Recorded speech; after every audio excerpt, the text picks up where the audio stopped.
धैर्याला phone करून बघ कुठे होतो. धैर्याचा सोडा, आता इथले माझ्या बघा. इथे आता आपला सामना रंगला आहे.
फक्त हा इव्हेंट सक्सेसफुल होऊ द्या, त्याच्यानंतर ना मीच स्वतःहून भाऊंना सांगणार आहे. आपल्याला कुस्तीची आयडिया देणारा, बॅनर कमी वेळात छापून आणणारा माझा मित्र बंडू दुसरा तिसरा कुणी नसून धैर्य मुजुमदार आहे.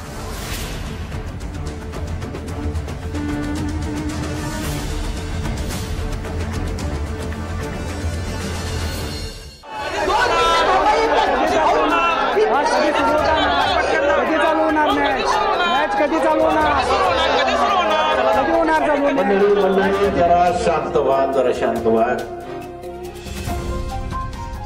कसं आहे, जरा अडचण झालेली आहे. ज्या पैलवानांच्या इथं कुस्त्या होणार होत्या की नाही,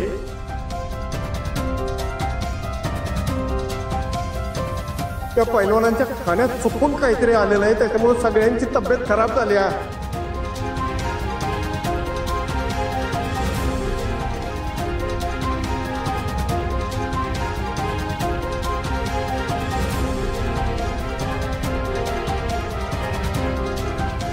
अशी कशी खराब झाली अचानक? काय काय घातलं त्यांना? हे बघा, आम्ही त्यांना काहीही खायला घातलेलं नाही. जे काय खायचं त्या दोघांनी सगळ्यांनी एकमेकांनी मिळून काढलेलं आहे, त्याच्यामुळे त्यांच्या तब्येती बिघडल्या.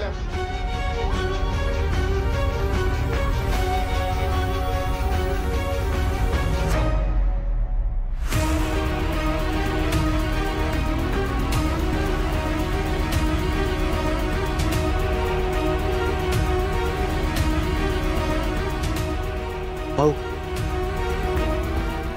मग अशी एक माणूस आले कपडे बदलायच्या खोली, त्यानं सगळ्यांना पूजेचा प्रसाद दिला खायला.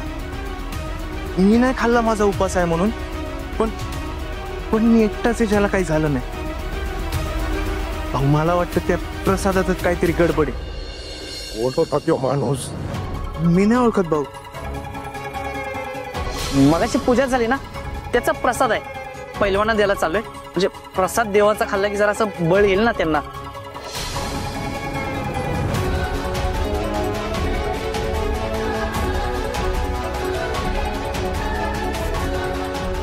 लोकांना माफ करा. खरं तर एकंदरीत परिस्थिती बघताना आजची स्पर्धा आपल्याला थांबवायला लागते असंच दिसतंय. आम्हाला काय दुसरे कामधंदे नाहीत काय? आज वेळ काढून आलोय आम्ही. नाहीतर काय, जर स्पर्धा होणार नसतील तर आम्हाला आमच्या स्पर्धेचे तिकीटाचे पैसे परत द्या. पैसे परत द्या, आमचे पैसे परत द्या. अहो ऐका तरी, तुम्ही जरा ऐका तरी, आम्ही काय सांगतोय ते. पैसे परत द्या, आमचे पैसे परत द्या. पैसे परत द्या, परत द्या, परत द्या, परत द्या, पैसे परत द्या, पैसे परत द्या, पैसे परत. काव्य काय हे? अहो स्पर्धेला पैलवानच नाहीत, त्यात भाऊ म्हणतात की स्पर्धा पुढे ढकलणार म्हणजे नियोजनाचा खर्च अजून वाढेल. ते काय माहित नाही, ते आम्हाला मान्यच नाहीये. तुम्ही एक काम करा, आमचे पैसे परत द्या, बाकी मला काय माहित नाही.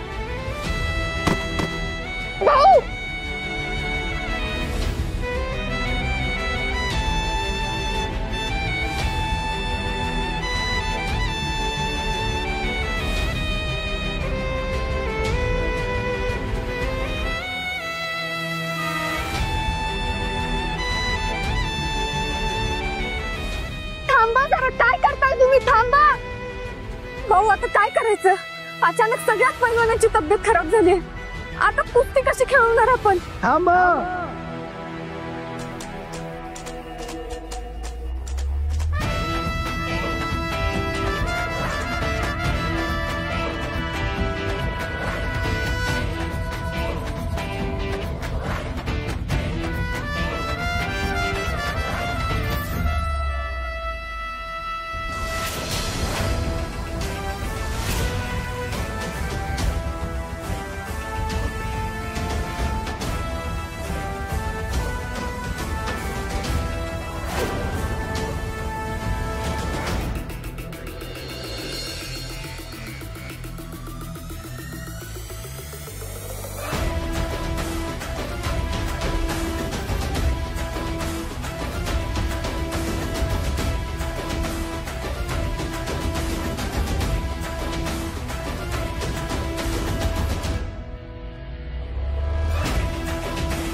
धैर्य भाऊजी, हे काय? हे कशाला उतरताय कुस्ती खेळायला?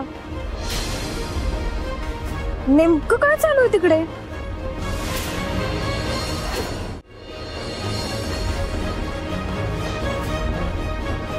अयो, अरे हे काय झालंय? ओ, काय झालंय बघायला? काय भाऊ कुस्ती खेळायला आला का काय? नाही भाऊ नाही. अरे अरे बघा कोण आले.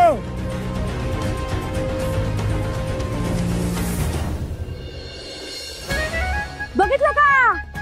कोण आलंय मदतीला? हा, धैर्य मुजुमदार. हे बरं आहे, ह्यांच्या सख्या नातवाला मदतीला घ्या म्हटलं तर ह्यांना नको होतं का? तर त्याच्या पण हातावर 4 पैसे जातील, आहे की नाही? पण इथं मुजुमदार फुकट मध्ये मदत करतो म्हटल्यावर लगेच मागचं सगळं विसरून भाऊ मदत घ्यायला तयार झाले.